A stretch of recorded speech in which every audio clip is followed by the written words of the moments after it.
That wasn't what I deserved. For all the times you have cared for me like a benevolent father. For all the times I have loved and cared for you like a good son. This was uncalled for.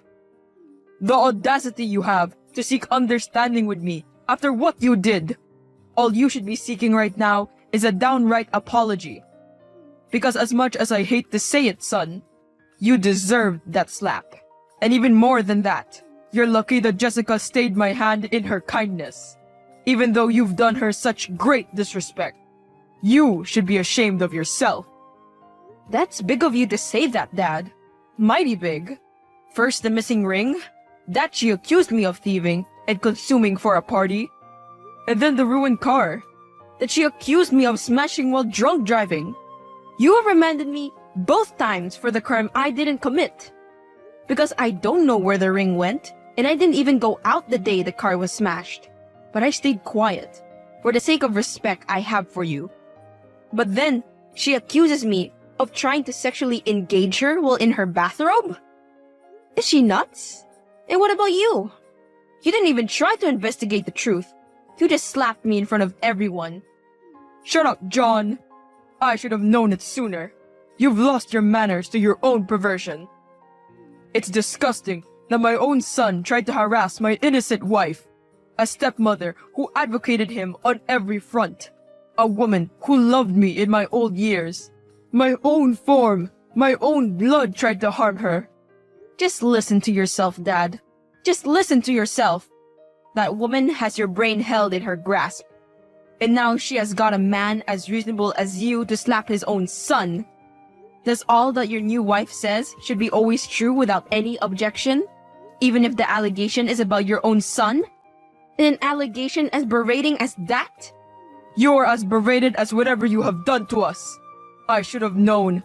If I can't trust you with a ring, how can I trust you with her? She said that she looked at you, begging you not to touch her, but all she saw in your eyes was an animal. An animal, John! I have respected her in every way possible. Have tried to make her feel like a mother to me. I never knew she could say such things about me. But now that I recall, she was the one who drove that car the day it was smashed.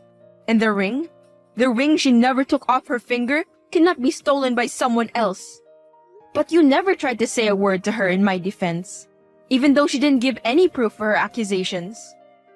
Look at my son. Aren't you a gem? There she is, his own stepmother, traumatized in a room, all because of his perversion. And he has the guts to malign her name in her absence, in her illness. What a beautiful tyrant I brought up. Yes, I said those things, and I could say more. But all you have to know is that she lied to Dad. She lied on every single instance.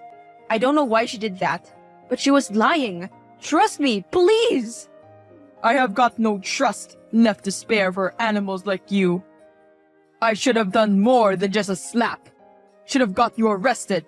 A perverted beast like you shouldn't be left untied. And I have much less interest in all your lame excuses. My wife just marauded by my own son. Alas, if that is it for you, then that's it for me too. If I am really a rogue animal to you, then so be it. I will not show my face to you ever again. I'll resign from the company tomorrow. Goodbye. Consider yourself resigned already. Resigned from my heart and mind too. In my relationship. You're not my son anymore. Be gone. How's the unemployed life going? Sorry? Who are you? Come on, don't be shy. Tell your stepma all about your new adventures. How does life feel when you actually have to earn your way through it? Oh, you. I didn't expect you'd stoop so low. To make an accusation of me touching you in your bathrobe is so perverted. To consistently try and separate a father and his son is so pathetic. But then a woman your age cannot just fall into love with a 50-year-old man for nothing. You get what I mean? Well, well, well. Look at the man baby climbing out of his cradle. It should be so painful for you to actually know who you are. Your identity is a whisk of sand without your father. Weren't you just on a free ride at the expense of your father? All those parties and little to worry about work? I, on the other hand, made my way into this luxury through hard work. I impressed a millionaire and had a knee bent before me. Through the allure of my body and my continence, I rule his heart. Here, here. The wench speaks of the hard road. Yeah, I am the wench. And who are you? A pervert, who is only a disgrace to his father. A man so unworthy for his job that the day he is fired, the next man in line just takes his place without a problem. Shut up, Jessica. Really, John? Who are you to be worthy of this luxury? Just because you were his seed makes you a king? Though, seeds like you should never have found a womb. It's better that your mother isn't alive to look at you right now. I bet she would have never had you, had she seen what you're gonna turn into. You have no right to talk about my mother like that. You're even lower than I thought. Lower is the man to whom I speak. Just wanted to make you know your place. Never try to come back again. There's no place for you with us. He is not your father now. I made sure that he remains to be just my man.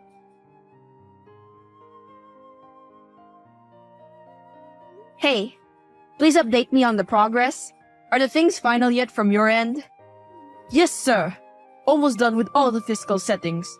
We will be ready to sign the deal by evening.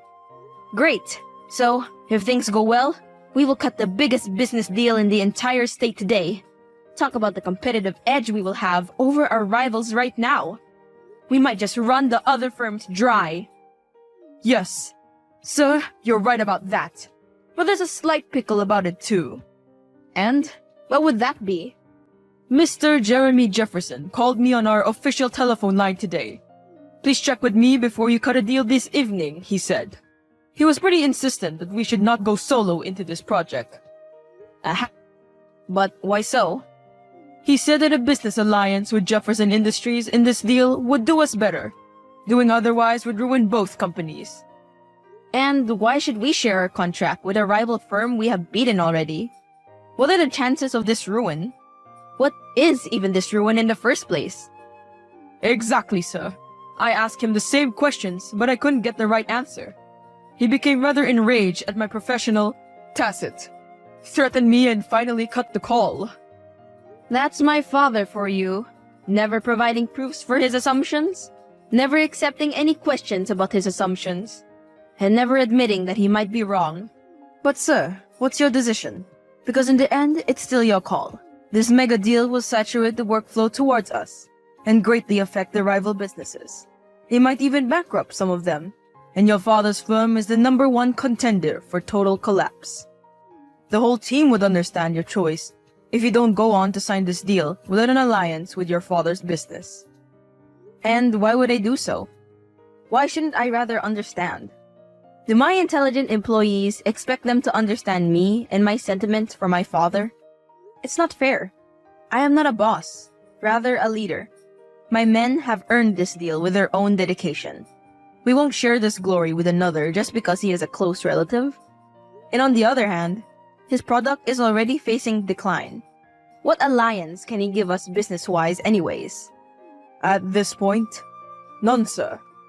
Okay then, go on and prepare. We will finalize this contract today. Understood. That's it. That's what? First you threaten my employee, then you text me after such long years, and you don't even do that properly.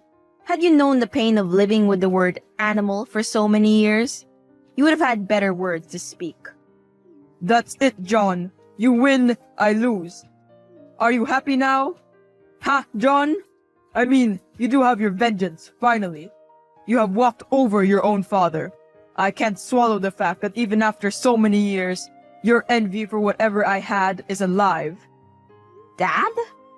If it's business that you're talking about, then none will be able to explain that. Just do not talk to me like that again, please. I am not a child under your roof anymore. I have my own roof now.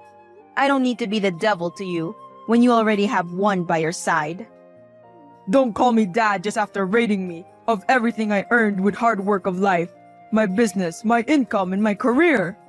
And don't bring her into the conversation. She is my angel, and she has been with me all the years you weren't. The mega deal I signed has nothing to do with rating you of business. It has everything to do with my strive to become successful and make you proud. You can't understand how disheartening it is to see your father disown every good you do. Moreover, you fired me yourself, and I didn't complain like you. I rather did what I had to do to be on my 2 feet again. It wasn't my fault that you were an amateur at what you did. Anyone could have fired you. And it's not my fault that all the dealers in state now prefer my product now and not yours. I hope you understand, but you can't. Your brain has been hijacked by that vile woman. I told you even before, don't you dare speak ill of her. I'll choose her over you on any given day. Go to hell, both you and your business. Hey, John. And who might that be? Your stepma, silly. You still haven't saved my contact? And why would I need to save it? Because I am your father's wife. That's why? Well, I am not so sure you understand the social conventions. Do you remember the terms we parted on? I don't think you need to talk so sweetly to me. Provided you distance me from my father, and then practically bullied me with your words after that. Well, well. Don't you have a great memory? You should also recall calling me out as a wench. Yes, I do, and I stand by that. What if the wench has fallen for you now? What if the wench thinks that you're such a man? Why would I care about that? Why should I need to? What do you really want from me? And what is it all about anyways? I want your acceptance, John. I want you to like me back. Because what I see in you is your father, only younger. When I hear about you crashing down bars and beating rivals, I think about how I want to be associated with you. Just come to me, John. Just remove the distance between us.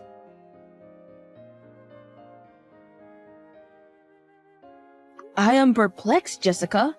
What do you mean? What type of association? Why can't you be clear about what you want? I want you, John. I want to relive my intimacy with you. This is the type of an association I want with you. Most of all, I see a man in you. A man who can be my friend and bear me. I fantasize about you and your handsomeness every single day. Well, I am handsome, aren't I? And it is natural that a woman your age would want a handsome man like me to fulfill her needs. Maybe cutting distance with you won't be so bad. Maybe I should do it. Words won't do it, Johnny boy. You have to make your actions count. Meet me on this location tomorrow, and we will celebrate your success like it deserves to be celebrated. But don't you think it would be better for you to tell my father before we start this? So he knows fair and clear that he is not worth your while now. No, he is too old to be reasoned with already. He doesn't commend his own son for his achievements, and is envious of his own seed. What wrong can we do to such a man? A man who has wronged himself almost fully. He's not even a man, just some bones in the skin walking around. I am rather doing him a favor by compensating for his arrogance and embracing you on your success. Okay, Jessie. You decide the time we meet. We will celebrate together. Good boy. Just let me decide everything for you, and you'll end up just fine. What? What the hell is that? Is that my Jessica? No! Your Jessica? Still yours, you say? Do you really see what she is doing in the video? How low is your self-esteem, Dad? This woman has really made you her rabid dog. Look at her reaching to kiss me while I push her away. I don't believe you. This is a lie. No! On the top of it, she says you're not even a man. She says that you're just a pack of bones. And she wants me, prefers me over you. Don't believe me? Just see it yourself in these screenshots. All those years of love, was it just a dream? Just a betrayal? Jesus, no! I told you, Dad, I told you, that she is a whore and you're just her wimp. that she is spinning you around by your ears like her personal bitch. And you're being whatever she wants you to be. But you didn't listen. This is what it has come to now. The day you went bankrupt, she comes to me and backstabs you. I don't know what to say. I am broken. Just like I was when you drove me away from yourself. Just like when you and her made me fall into hardships alone. Now it is your turn. Burn in your pain alone. So you can see clearly that you wronged me so much. The ring. The car. The slap. Oh my God. My dear son. I am so sorry. Please forgive me. Don't apologize to me, Dad. Apologize to yourself. Only that's important. About me, you drove me away yourself. And now my boat is far, far away. Goodbye, Dad. I love you, son. You maggot! First you invite me, then you push me away before everyone around, and you record me on the top of it. It was about me getting repelled by the wars like you. It was me making you look like a fool. Don't ask me about it. Ask your husband. He probably has the divorce papers ready by now. You runt! Why did he have to know? Why did you have to do this? I'll ruin you. I'll never forget this. Calm down and feel the shame as now your play ends. And you finally have to live as yourself, not as some rich man's wife. Bugger off. And don't forget to tell me later that how life plays when you have to earn your way through it. Goodbye. Jeremy found his energy and redemption in his son's revenge over him and Jessica. He walked again, but with lessons and pain of the past, yet with hope for the future. He started his firm again with whatever was left and found earning enough to go by his lonely but self-sufficient life. On another hand, Jessica went on the road of shame and ruin. Now left alone by both father and son, she found no remorse from the outer world. Everywhere she went, she was seen with disgust, given that she had become notorious for a bad character and greedy mindset. John stood victorious and redeemed. His revenge exacted, and his life performed. He successfully took the stairs of glory as his firm became internationally recognized, and all who doubted him were proven wrong.